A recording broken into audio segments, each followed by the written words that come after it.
Hi hello నమస్తే అందరికీ. ఇవాళ మనం దాల్ తడకా చేద్దాం. దానికోసం ఒక కుక్కర్లో కందిపప్పు, పెసరపప్పు ఈ రెండింటిని కలిపి 1 గ్లాస్ వరకు మెజర్మెంట్ చేసి తీసుకోండి.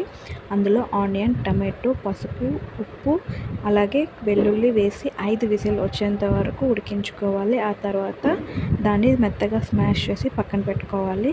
ఇంకొక ప్యాన్ పెట్టి అందులో ఆయిల్ వేసి ఆవాలు, జీలకర్ర, కొంచెం కరివేపాకు, 4-5 వరకు ఎండుమిర్చి వీటన్నింటినీ వేసి ఫ్రై చేసుకోవాలి.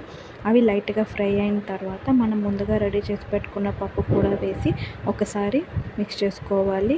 అందులో మన రుచికి సరిపడ్డ కారం వేసుకోవాలి. కొత్తిమీర అనేది కొంచెం ఎక్కువ క్వాంటిటీలో వేసుకుంటే టేస్ట్ మనకి చాలా బాగుంటుంది.